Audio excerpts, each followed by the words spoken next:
Please welcome Dr. Shim and his presentation entitled The Heart-Brain Link, Protecting Your Mind Through Heart Health.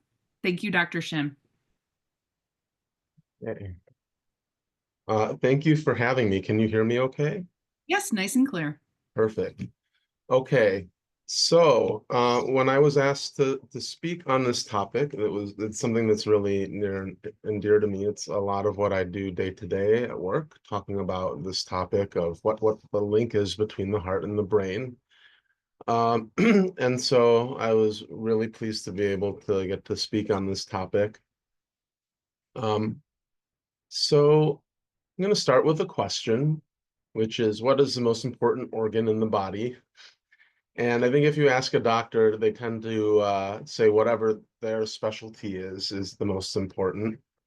Um, and so you'll get a lot of different answers from a lot of different people. In fact, if you say, you know, if you ask this question to a liver specialist, they may say, "Oh, the liver is the most important because it filters, all the and cleans out all the blood and things like that." But I'm very biased, but I think the answer should be the brain, because it really, more than any other organ, really has to do with your identity, what we think of as being yourself. Um, if you ask that same liver doctor, they may say the brain is just there to move the liver around, but obviously, I think we have a better claim to it. Um, And while this is definitely my answer, there are definitely a lot of people who would say the heart as well. And the heart is obviously incredibly important for pumping blood throughout the body to all the other organs, including the brain. But in reality, all of those systems are linked together. And in fact, the brain is kind of the command center for an extensive nervous system that goes throughout your body, and the heart is the pump for an extensive network of your cardiovascular system, all your arteries and veins, etc. And veins have and arteries have nerves, and nerves have arteries, so they're very, very interlinked, and you really can't separate one system from the others. Um, So what we see is that the brain affects the heart. So while a lot of our autonomic systems, things that like the heart rate and rhythm are kind of built in so that they can run on their own to a certain extent, there's a lot of control of those things through the nervous system. And we even see people who come in with strokes have changes to their heart rate and rhythm. So for instance, strokes in the particular area of the brain called the insula, deep in the brain, has been linked the most to changes in the heart rhythm. So sometimes we even see people have really severe heart arrhythmias when they have a stroke in one of these regions, like the right insula. And Dr. of course, Dr. Shim, I'm sorry to interrupt. Do you want to go ahead and share your screen? is it not showing? No. Okay, let me try that again. It's okay.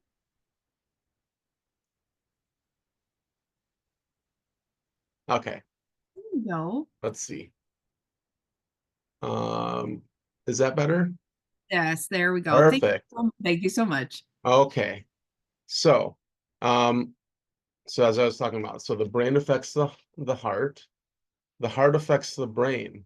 And so, the brain definitely can be affected by issues with the heart, and the most kind of straightforward place we see this is with strokes.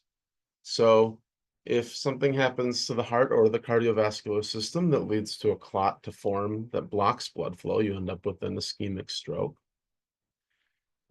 If something happens where the blood vessels don't remain intact and they break open, you can end up with a hemorrhagic stroke. Or if some of the smallest little blood vessels end up getting too stiff and too narrow over time, you can end up with um, what we call small vessel disease that leads to changes in the white matter of the brain, which this third scan shows. So those are really direct impacts of heart and cardiovascular health on the brain. Okay. So the most direct would be you form a clot in the heart, breaks loose, ends up in the brain. So cardioembolism. And we definitely see a lot of strokes caused by cardioembolic problems. The blood vessels, there's what we call large artery atherosclerosis. So if you end up with from having high cholesterol, high blood pressure, high blood sugars, end up building up plaque in the larger arteries that can narrow and cause blockages or clots. Small vessel disease, as I mentioned. And as blood pressure gets too high, sometimes those small vessels can also break, which leads to the hemorrhages. So large vessel strokes, small vessel damage, and hemorrhages. So strokes obviously can have a lot of impact on people, and they can affect language, memory, vision processing, attention, movement, sensation, coordination, balance, and any combination based on where the stroke is in the brain. And so these can have really um, devastating impacts on patients and really can show how heart health can affect brain health, and then from there, uh, function of a person in their day-to-day life. Okay? But strokes aren't the only thing that links heart health and brain health. So let's talk a little bit about dementia as well. So dementia, it's kind of a loaded word. I think if you tell a lot of patients that they have dementia, they think either you're telling them that they're going to keel over tomorrow, or maybe that you think they've gone nuts or something like that. And so when we use this word in the clinic, we try to be very careful to define it and make sure patients know what we're really talking about is that there's a change in cognition that impacts their day-to-day function. Um, which then, of course, leads us to have to describe what cognition is. But cognition, as you probably know, is really the brain processing information. And whether that's processing information from the outside and having that change what's going on inside, or whether it's processing information coming from the inside, your internal state, and figuring out how to interact with the outside, that kind of processing of that information is what we're talking about. So we tend to break it down into what we call domains, such as memory, language, visual and spatial processing, motor planning, and executive function. But different types of dementia can affect different parts of these systems in the brain and can cause a lot of different issues with persons' ability to process information and function in their day-to-day life.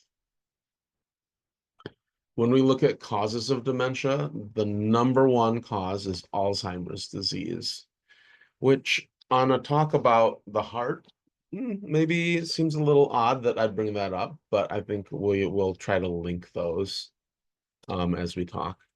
But number two is vascular dementia. And what that means is really heart and blood vessel disease in the brain that impacts the brain itself and then impacts the day-to-day function.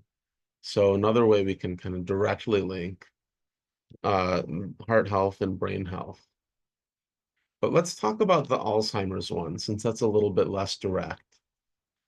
So when we look at the cause of Alzheimer's, we don't always know exactly why people get it, but what we see on autopsy are specific changes. So this is a pathologic slide of some brain tissue, and on the left you see very technical terminology, a big smudgy area that's brown. So in that smudge, what we see is a large collection of a protein called beta amyloid 1 to 42. We shorten that to A beta 42. On the right side, you see kind of a teardrop or flame-shaped inclusion. You see them throughout, but the one on the right is circled to make it easier to kind of point out. And those are called neurofibrillary tangles, and they're formed by a protein called tau. And we see that these changes happen in the brain in the areas that later we see shrinking and other changes, and those areas correlate to what we see in terms of memory and thinking. So um, this is an example of where you can see areas such as these are called the mesial temporal lobes, where you see a lot of shrinking. These are memory centers in the brain. And then back here is the posterior parietal lobe.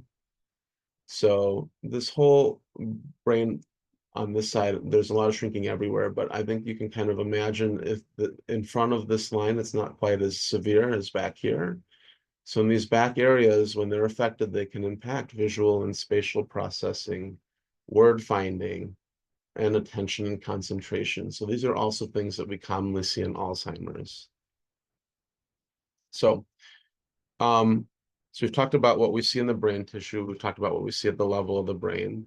So at the level of the person, um, initially memory for recent events as the mesial temporal lobe is affected is usually one of the early signs. Um, Acetylcholine, which is a really important neurotransmitter, is made in areas of the brain that are also impacted really early by Alzheimer's. But as the shrinking spreads, so does the impact on other types of memory and thinking. So you can see this list here of commonly affected types of memory and thinking fits with pretty much all the other categories on that diagram of types of cognition. So it can really impact most of the brain. So we talked about causes of dementia, so Alzheimer's disease and vascular. So if we look at the risk factors, so this is a list of really some of the most common risk factors for dementia.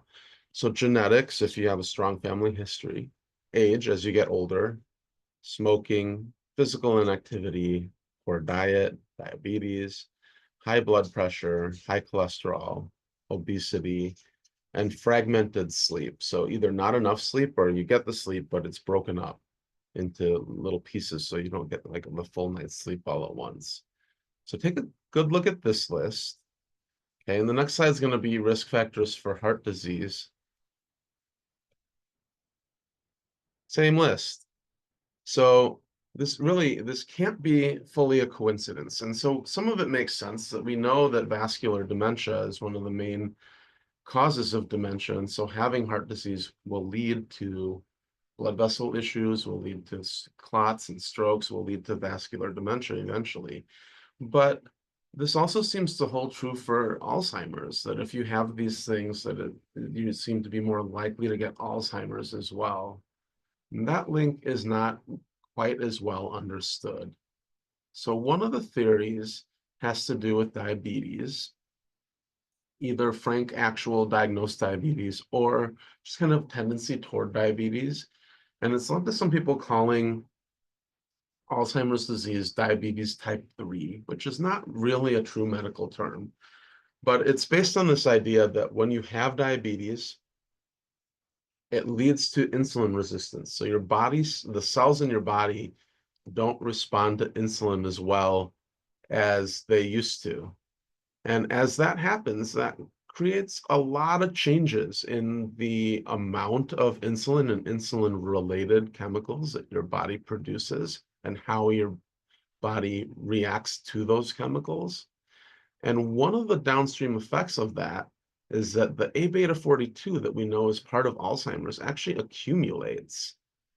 And what we've seen is when you start getting more A beta 42 in the brain, it seems to impact insulin resistance. So you get this vicious cycle. And coming out of that, you end up with a higher risk of developing Alzheimer's. So there's definitely a thought that um, that maybe these diabetes-related, insulin-related changes might be part of why we see that increased risk. But I don't want to oversell that. It's not something we fully understand exactly what all of the links are. Okay. So what about sleep? That seems like an odd one to be on both lists, but it turns out that it's actually pretty striking the effects that sleep can have on both dementia and heart disease. So, one study looked at the amount of sleep people get, and the people who got 6 or fewer hours of sleep had significantly higher rates of developing dementia than people who got 7 or more hours. So 7 to 9 hours seems to be kind of a sweet spot for not developing dementia. But also having insomnia is linked to a 45% risk of cardiovascular disease. So it's a like major risk factor. So again, we're not entirely sure what exactly is going on there. We think that there are processes that happen while you're sleeping that are really important for clearing things out of the brain, whether those be related to your blood vessel health or whether it's your brain health directly. But one of the things we see for sure is that sleep apnea, which is really, really common, especially as people get older, can have massive impact on both dementia and brain health and heart health. So, looking at sleep apnea. So if you're not breathing well in your sleep, specifically talking about obstructive sleep apnea, so your airway getting blocked off when you're asleep, when you're trying to breathe, that blocking of the airway causes a lot of pressure changes as you try to fight the closed airway, try to breathe in against it. And those pressure changes in the chest have been linked to a lot of changes with heart health. So one of the most common reasons we see that people have really high blood pressure that we can't control with 1 or 2 medications is untreated sleep apnea. We also see higher risk for heart failure and higher risk for atrial fibrillation. So with atrial fibrillation, it's an arrhythmia where the abnormal heart rhythm can lead to clots to form in the heart. So from atrial fibrillation or from heart failure, you end up with a much increased risk of developing clots in the heart that can cause those cardioembolic strokes. The high blood pressure can lead to problems with those smaller vessels and increase the risk of atherosclerosis, which can lead to ischemic strokes. But also that high blood pressure is linked to hemorrhagic strokes. So it turns out it's not the disruption in breathing that tends to kill people with sleep apnea. It's these things. People are dying from brain hemorrhages and strokes. So we definitely see major direct effects of sleep apnea on the stroke service on a day-to-day basis. And those risks get significantly better with treatment with CPAP. So um, we are currently doing research to look at whether getting people on CPAP after a stroke, even while they're in the hospital, might be beneficial. But we send a lot of people home with orders for home sleeps or with sleep studies outpatient when they leave the hospital with strokes. Okay. So another thing that happens with sleep apnea is that you get a lot of sleep fragmentation. So this is called a hypnogram. It's just a graph of what stage of sleep you're in through the night. And this would be a relatively normal, healthy hypnogram. So as you fall asleep, you go into what we call stage 1 or N1, non-REM 1 sleep, and eventually get into deep sleep. And then as the night goes on, you have periods where you reach REM sleep. And these two parts, what's non-REM 3 and 4 down here, which we call deep sleep, and this REM up here are probably the most important parts. So we think that some of those processes where you're clearing things out of the brain physically happen really the best during these deep N3 or non-REM 3 and non-REM 4 stages of sleep. But REM is also really, really important for your psychological well-being and for your memory. So a lot of consolidating of recent memories and events to help kind of get rid of what doesn't make sense, connect them with other ideas, concepts, other memories in the brain really seem to occur during REM sleep. And when you have sleep apnea, more than any other condition, you destroy this normal shape of this graph. So as you're falling asleep, you don't have time to get into this deep sleep and especially not to get back up to this REM. And for whatever reason, people are more likely to have um, sleep apnea events during REM. And so it specifically seems to disrupt the brain's ability to get into REM sleep and block a lot of the processes that would normally occur during those stages of sleep. So, um, sleep is really important, and treating sleep disorders is really important, both directly for heart and brain health, and also indirectly for brain health. So, given this, I really want to talk about two studies. Um, One, Sampras is a stroke-related study, and Finger is a dementia-related study. And they're not the only studies out there looking at some of these things with heart and brain health, but they are two studies that have really an interesting approach looking at heart healthy lifestyle and things like that. So I wanted to go through them and kind of go through what they tell us about um, how we can try to keep our hearts healthy and what that means for our brain health. So we start with Sampras. Sampras is a trial where they looked at a specific type of stent called the Wingspan stent. It's just a brand of stent. And they wanted to see in people who just had a stroke, who had narrowing of the arteries in the skull going to the brain, um, if in that time period right after the stroke, whether it was better to put in a stent or not, to, in other words, to leave those blood vessels alone. So what they did is they created two groups, one that got the stent, one that didn't, the control group, to compare the two. But both groups got what they called aggressive or best medical management. And it actually showed that the stent didn't help, and people who got the stent did worse. So why am I telling you about a negative trial looking at stents when we're talking about brain and heart health? So this is a device where this use for that device was not effective and people did better without. Well, what's really interesting about the Sampras trial isn't the main result. It's actually what they did for that aggressive medical management. I know this is a lot on the slide, but this is all they did. So when you put a stent in, the patient needs to be on two medications, aspirin and clopidogrel, um, to help stop platelets from aggregating in the stents and then clotting off. So because of that, they put everybody in this clinical trial on both of those medications. They directly treated, so the clinical trial um, investigators directly treated the blood pressure with all the classes of medications that we have. They treated the cholesterol with rosuvastatin or Crestor. They treated the diabetes. If people smoked, they helped them quit smoking. If people were overweight, they helped them lose weight. And there was also a very extensive lifestyle program. So with that program, they got at least 30 minutes of moderate intensity physical exercise most days.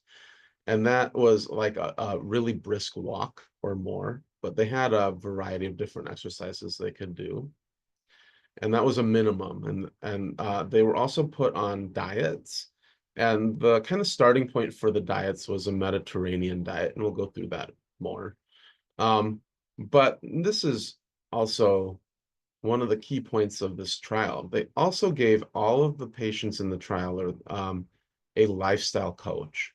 And so they would visit or talk with this coach twice a month to talk about how they were doing with these health measures, what was going on with their diet, what things they could do to help stay on the diet, how many times they were exercising, all of that. So they were getting the motivation from this coach, being checked on and given advice on how to stay on this lifestyle program. So looking a little bit more into the exercise, the majority of people mostly did just brisk walking, but they were given a range of different activities they could do. And over the course of the trial, walking was by far the most common, but there were quite a few people who also used the treadmill or did aerobic exercises as well.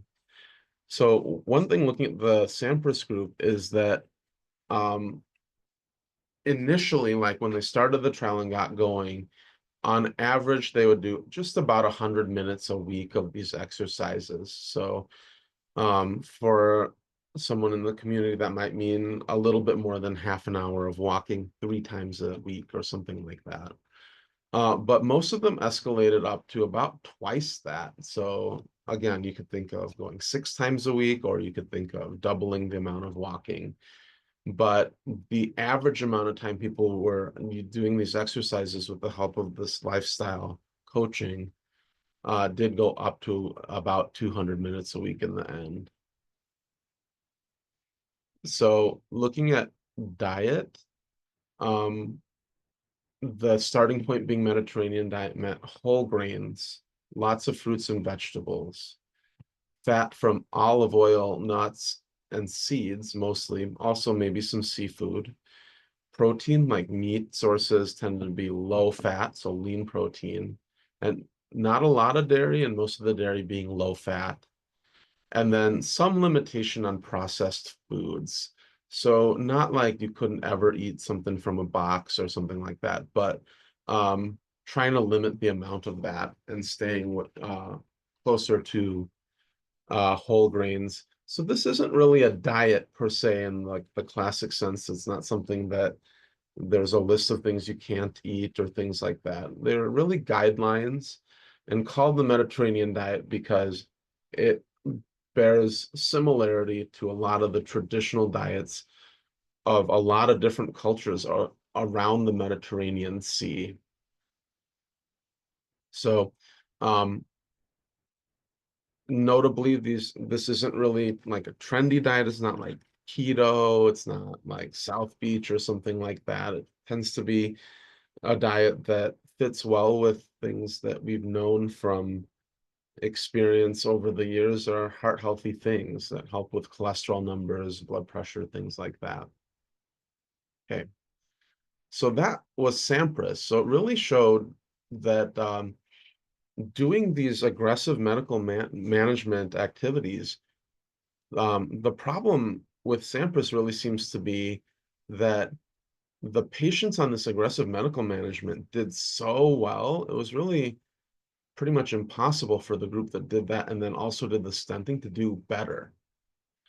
And in fact, it really blew all the other studies we've done like this out of the water in terms of patient outcomes, just in the control group, the group that didn't get the treatment.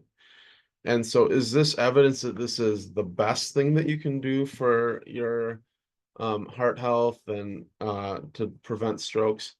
No, because it's not really directly compared against some other sort of management, but it does prove that the people who did this did really well for themselves. And so we really look at this as kind of like a template to see what we can do to provide the best treatment and provide the best recommendations for our patients in terms of lifestyle. So that's Sampras. So now if we move on to Finger. So Finger was a trial done in Finland, and it was the Finnish geriatric trial. So Finger. Since this trial's been done, a lot of other places have tried to kind of replicate this trial. And so some of them try to come up with clever names. So in Singapore, they did Singer, things like that. But it's part of an initiative that they call Worldwide Finger. And Finger was a dementia trial. So they looked at older adults and they either gave them just health advice, so like recommendations for medical management of weight, diabetes, cholesterol, and blood pressure, or they gave them that health advice and diet, exercise, and cognitive training. And the group that got the extra diet, exercise, and cognitive training uh, had a significantly slower progression of their cognitive function or cognitive loss, than the group that only had the medical advice. So, um, again, showing that doing these aggressive medical managements to keep your heart healthy really seem to also keep your brain working better. So what did the finger trial do? So the exercise meant they were meeting with a physical therapist 1 to 3 times a week, doing muscle strength training. And then 2 to 5 times a week, we're also doing aerobics and balance training. So as you can see, the numbers and times are similar, maybe a little bit more with the muscle strength and balance, which maybe makes sense for older adults, and a little bit less focus on the aerobics, but definitely a lot of aerobics in both. And for the diet, they use what they call the Nordic diet, based on kind of the traditional diets before a lot of processed foods came out in Nordic countries like Scandinavia and Finland. And if you look at this list, there's a couple of differences here and there. A little bit more limitation of dairy, canola oil instead of olive oil. Um, but otherwise, it's pretty much exactly the same kind of basic guidelines as the Mediterranean diet. So, um, what are the take-home points here? We've looked at two clinical trials, looking at two completely different disease processes, trying to keep the brain healthy. And both of them used really aggressive management of heart health to do that. So I think from that, we can see pretty clearly that these trials show that heart health is brain health. So keeping the heart healthy keeps the brain healthy. And medical management of cholesterol, blood pressure, and diabetes definitely prevent brain disease as well. Some of that makes sense because we know the heart is pumping to the brain and the blood vessels are in the brain, but some of that is beyond what we'd expect from just that. Uh, we also know that sleep is really important, so making sure that people are trying to get an adequate amount of sleep, and if there's any concern about having a sleep disorder, getting that diagnosed and treated. And we also see that moderate physical activity protects the heart and the brain and staves off dementia. Okay, some caveats here. Um, I think when you look at the finger trial, some of those things are pretty doable. So like talking with people about trying to stay on top of all those numbers, like their cholesterol and their blood pressure with their primary care doctor, that's a pretty doable goal. But having mental exercise groups may or may not be something that's really available to patients. Having a lifestyle coach that's checking on you at least twice a month, not something that I've ever been able to prescribe for a patient or anything like that. But it really makes me wonder, at least, if these are things that we maybe should be doing or trying to find other ways to provide, because these trials really show that there's proven benefit to these really aggressive medical managements of heart health for the brain. So if there's anything, of these take-home points that you can really focus on, it would be looking at that whole picture and figuring out for yourself or for clients or patients, like what can you do to get as much of that support in place so they can get as much of that as they can, even if it's not actually a lifestyle coach or a mental exercise group or something. Because I think this is more than ample evidence that there are tangible, meaningful benefits. So yeah, that's my prepared presentation. I see that there's some things in the chat, so give me a second and I'll try to go through those. Thank you so much, Dr. Shim. I didn't see any questions Okay. come up or comments specific to your content other than a request, if possible, for a copy of your PowerPoint. Okay, sure. I can send that to you. Wonderful. Okay, so yes, you can send that to me, and then anybody that's interested in a copy, I'll just go ahead and put my email address in the chat, and you can reach out and let me know. Um, I'll just pause again just to give folks the opportunity if there's any final comments or questions for Dr. Shim. And then Dr. Shim, thank you so much for Oh, your absolutely. sharing your obvious expertise and passion for this topic. We really appreciate